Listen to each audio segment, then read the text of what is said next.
मेरे यहाँ जाने का असल में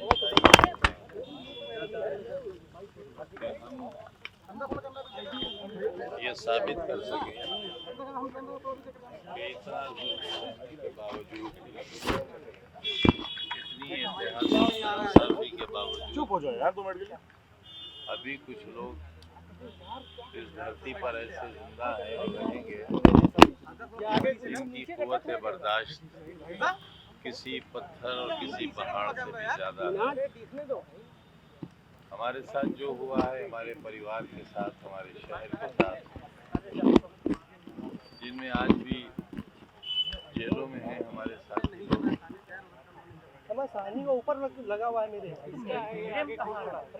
गर्दन में दास्तान लेकर हम आ जाए और जब भी हम आपस में मिलते हैं हम कहाँ से नीचे कर ले भाई, सर कट रहा है। अपनी बात कम करते हैं, उन वाकयात को, उन दर्द भरे लम्हों को याद दिलाकर गवाह बनाते हैं ताकि हमारे बाद की पीढ़ियां ये याद रखें कि कभी किसी के साथ ऐसा भी हुआ था।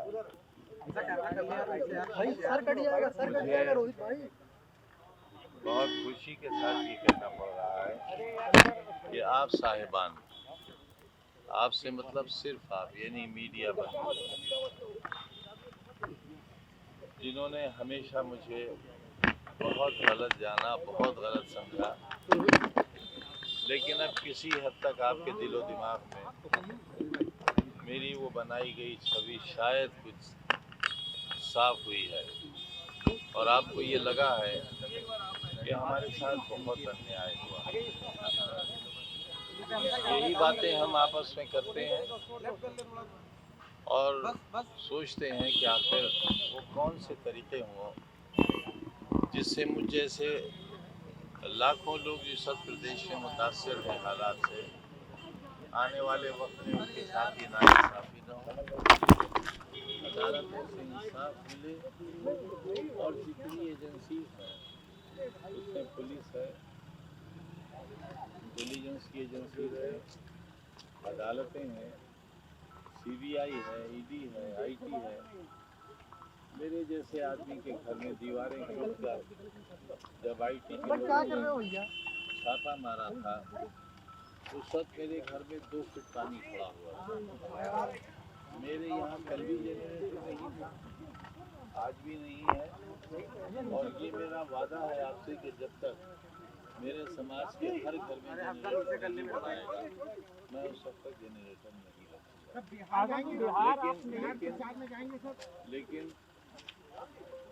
लेकिन उन 4 दिनों में IT विभाग ने मेरे साथ, यूनिवर्सिटी के साथ, मेरे मिलने वालों के साथ जो कुछ किया और जिन शब्दों का प्रयोग किया वो किसी भी शरीफ आदमी का सर झुका देने के लिए काफ़ी है।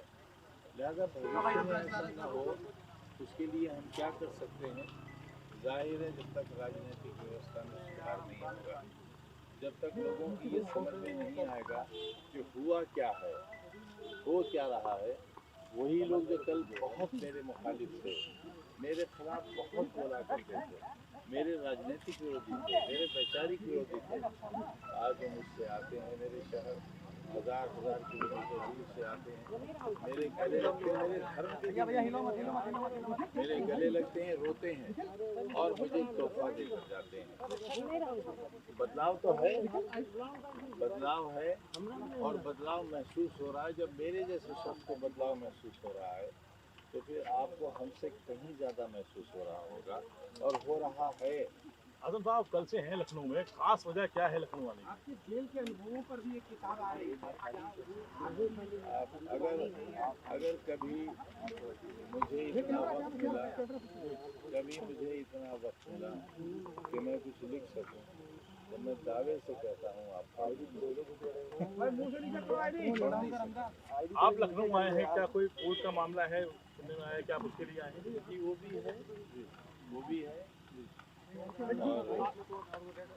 ज़्यादा मंशा ये थी कि बिहार के चुनाव में मशहूर हैं अखिलेश जी मुलाकात उनसे भी हो जाए और आप साहिबान के वास्ते से एक संदेश जो जाना चाहिए वो जाए, तो हम बदलाव के लिए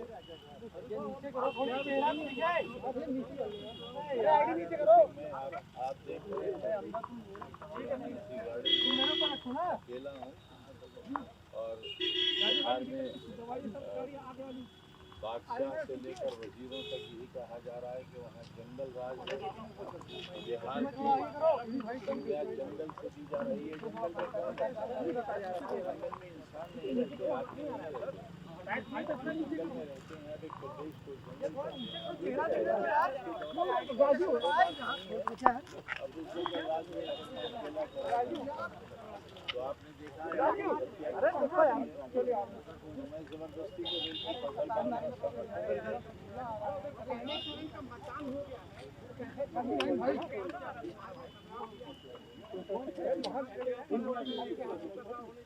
फसल तो यही कह रहे हैं, लोग कहते हैं तो ठीक ही कहते हैं। आजम साहब, एक्सट्रीमिस्ट कहा गया है ओवैसी को, तेजस्वी यादव ने कहा वो एक्सट्रीमिस्ट नेता है। देखिए ये उन्होंने कहा है, लेकिन मेरा मशवरा ये है कि सभी लोगों को मुझसे सबक लेना चाहिए, मेरे अंजाम से सीख लेना चाहिए। और मेरा उन लोगों को सवाल है कि अगर तनखैया कहने पर मेरी सदस्यता जा सकती है, मुझे 3 बरस की सज़ा हो सकती है, अगर मुर्गी चोरी कराने में मुझे 21 बरस की और 36 लाख रुपए का जुर्माना हो सकता है, तो फिर दूसरे लोग आखिर माहौल क्यों खराब करें? उन्हें किसने ये अधिकार दिया? नफरतों के बाग सजाने की जरूरत क्या है?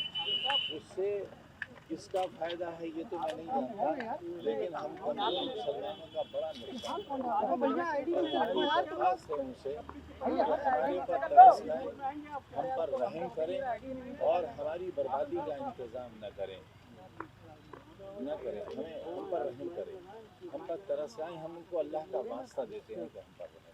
ये मैसेज ओवैसी के लिए है, मेरा सबके लिए। जो लोग हमें बर्बाद करना चाहते हैं, चाहे वो हम में से हों या आप में से हों, उन सब से हम कहना चाहते हैं कि अल्लाह के वास्ते हम पर तरस खाएं, हम पर रहम करें और हमें बिल्कुल बर्बाद न करें। क्योंकि हम जिन हालात में यहाँ गुजर रहे हैं, उत्तर प्रदेश हिंदुस्तान का एक अजीब व गरीब प्रदेश है। यहाँ अयोध्या है, यहाँ मथुरा है, यहाँ काशी है, जो पूरे देश में कहीं नहीं है। तो आखिर लोग क्यों चाहते हैं कि हमारे यहाँ टुकड़े टुकड़े हो जाए? क्यों चाहते हैं हमारे घर में आग लग जाए? तो उनसे मेरी दरख्वास्त है, अल्लाह के वास्ते मेरी दरख्वास्त है कि एक चरण बचा है बिहार का, तो अपने थोड़े से किसी इंटरेस्ट के लिए देश की दूसरी बड़ी आबादी के साथ उसामा बिन लादेन से जोड़ा गया। भाजपा के कई नेताओं ने बिहार में उनको ये भी कहा कि वो वहाँ के बाहुबली जो थे। ऐसा कहना भी गलत है, ना ये कहा जाए ना वो कहा जाए। किसी हिंदुस्तानी को ऐसा कहना, कभी हमें भी कहा जाता था, जब नेताजी का हमने स्वागत किया था तब ये सारे लोग हमें भी मिले थे। आपके सामने हैं हम क्या हैं। अब हमें तो अपने बारे में कुछ भी साबित करने की जरूरत नहीं है। बचा क्या है हमें? 2027 में किसी रणनीति की जरूरत नहीं होगी। हम जैसे लोग जब अपना दामन फैलाएंगे तो आंसुओं से भर जाएगा दामन वाला, बहुत साथ मिलेगा। ये मैं आपको डायलॉग नहीं सुना रहा हूँ, किसी अफसाने का हिस्सा नहीं सुना रहा हूँ, वो सच है जो आपके सामने खड़ा है। आजम साहब, जब से ऐसा हिंदुस्तान किसी को नहीं चाहिए होगा। जब से आप बाहर आए लेकिन अभी एक्टिव पॉलिटिक्स में नजर नहीं आ रहे हैं, कब से शुरुआत होने वाली है? आजम खान, पुराने आजम खान कब से नजर आएंगे? नहीं, बिहार था चुनाव, आपने दूरी बनाई, इसके अलावा किसी दूरी नहीं बनाई, मेरी मजबूरी है। आप बताइए, मुझे राय दीजिए आप, मैं अकेला कहाँ चला जाऊँ? कहाँ मिली थी? क्या प्रमाण है आपके पास? मुझे दे दीजिए। मुझे दीजिए प्रमाण। कौन सी सुरक्षा मिली है मुझे? मेरे पास तो कोई चिट्ठी पत्र नहीं है।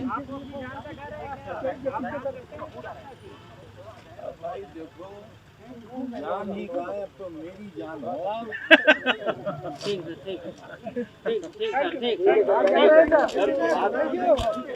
मैं तुमसे बहुत प्यार करता हूँ, मैं मेरी जान ही कहता हूँ।